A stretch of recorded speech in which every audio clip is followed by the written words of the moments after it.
ನಮಸ್ಕಾರ ಸ್ನೇಹಿತರೆ, ಇವತ್ತು ಊರಿಗೆ ಬಂದಿದ್ದೀನಿ. ಊರಿಗೆ ಬಂದಾಗ ಬಾಳೆ ಹೂವು ಏನಿದೆ ಇದರದೊಂದು ಪಲ್ಯ ಮಾಡ್ಬೋದು. ತುಂಬ ಟೇಸ್ಟಿಯಾಗಿರೋಂಥ ಒಂದು ಪಲ್ಯ ಮಾಡ್ಬೋದು. ಅದೇ ಥರ ಇದು ಹೆಲ್ತಿಗೆ ಕೂಡ ಒಳ್ಳೆಯದು. ಇದರದ್ದು ತಿಂದರೆ ನಮ್ಮ ಹೊಟ್ಟೆ ಒಳಗಡೆದಂಥ ಉಗುರು ಇಲ್ಲ ಮತ್ತು ಕೂದಲು ಏನಾದ್ರು ಹೋಗಿದ್ದರೆ ಹೊಟ್ಟೆ ಒಳಗಡೆ ಅದು ಕ್ಲಿಯರಾಗಿ ಹೋಗುತ್ತೆ. ಅದಕ್ಕೋಸ್ಕರ ಇದನ್ನ ಹಳೆ ಕಾಲದಲ್ಲಿ ತಿಂಗಳಿಗೊಂದ್ಸಲಿ ಆದರೂ ತಿಂತಿದ್ರು. ಈಗ ಇದನ್ನ ಯಾವ ಥರ ಪಲ್ಯ ಮಾಡೋದಂತ ತುಂಬ ಜನಗಳಿಗೆ ಗೊತ್ತಿಲ್ಲ. ಅದರದ್ದು ಪಲ್ಯ ಯಾವ ಥರ ಮಾಡೋದನ್ನು ನಾನು ನಿಮಗೆ ಇವತ್ತು ಹೇಳ್ಕೊಡ್ತೀನಿ. ನಾನು ಸ್ವಲ್ಪ ಕ್ಲೀನ್ ಮಾಡಲಿಕ್ಕಿದೆ, ಕಟ್ ಮಾಡೋದೆಲ್ಲ ತೋರಿಸ್ಕೊಡ್ತೀನಿ.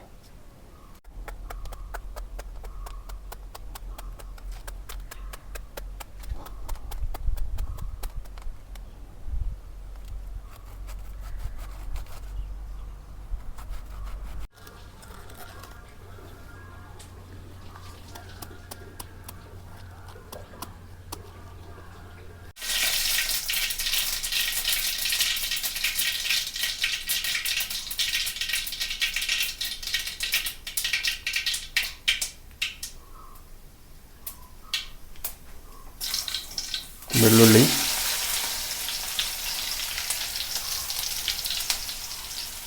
ಕರಿಬೇವು,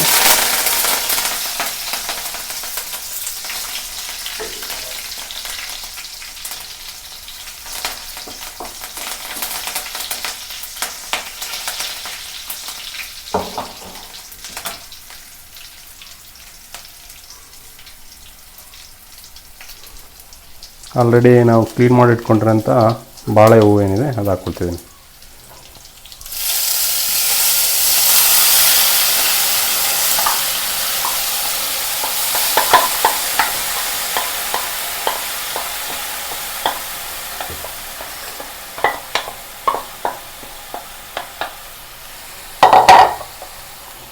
ಅದರ ನಂತರ ಗ್ರೀನ್ ಚಿಲ್ಲಿ ಅಂದರೆ ಹಸಿರು ಮೆಣಸಿನ್ಕಾಯಿನ ಈ ಥರ ಮಾಡಿಟ್ಕೊಂಡಿದ್ದೀನಿ.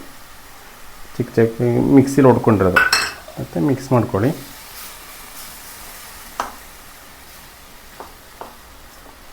ಅದಕ್ಕೆ ಜಾಸ್ತಿ ಏನು ಇಂಗ್ರೀಡಿಯೆಂಟ್ಸ್ ಏನಿಲ್ಲ, ಸಿಂಪಲ್ ಆಯಿತಾ.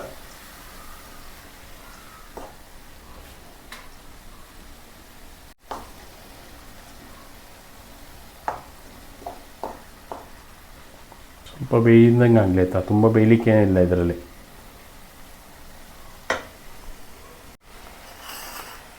ಮತ್ತೊಂದು ವಿಷಯ ಏನಂದರೆ ಸಾಲ್ಟು ನಾನು ಇದನ್ನ ಕಟ್ ಮಾಡಿಬಿಟ್ಟು ತೊಳೆದ್ಬಿಟ್ಟು ಆಗಲೇ ಸಾಲ್ಟ್ ಹಾಕ್ಕೊಂಡಿದ್ದೆ ಆಯಿತಾ. ಸಾಲ್ಟ್ ಹಾಕ್ಕೊಂಡು ಮಿಕ್ಸ್ ಮಾಡ್ಕೊಂಡಿದ್ದೆ. ಈಗ ಸಾಲ್ಟ್ ಹಾಕಲ್ಲ. ಓಕೆ, ಒಂದು 10 ನಿಮಿಷ ಬೇಯಲಿ ಆಯಿತಾ. ಒಂದು 5 ನಿಮಿಷ ಬೇಯಿಸಿದ್ವಿ. ಸ್ವಲ್ಪ ಉಪ್ಪು ಏನಾದ್ರು ಕಮ್ಮಿ ಇದ್ದರೆ ಉಪ್ಪು ಹಾಕ್ಕೊಳ್ಳಿ. ಸ್ವಲ್ಪ ಉಪ್ಪು ಕಮ್ಮಿ ಅನ್ನಿಸ್ತು, ಎಷ್ಟು ಬೇಕಷ್ಟು ಉಪ್ಪು ಹಾಕೋಬೋದಾಯ್ತಾ.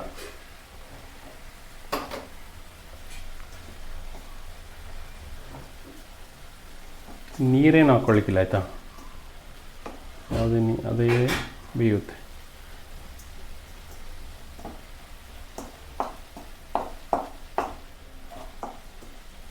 ಇಷ್ಟೇ, ಬೇರೆ ಏನಿಲ್ಲ.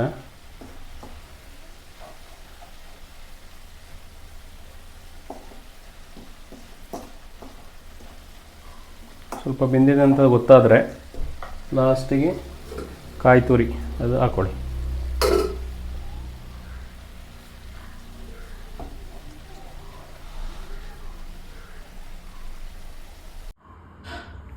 ಹಳೆ ಕಾಲದವರು ನೋಡಿ ಇದೆಲ್ಲ ತಿಂದ್ಕೊಂಡು ಅವರು ಜೀವನ ಮಾಡ್ತಾಯಿದ್ರು.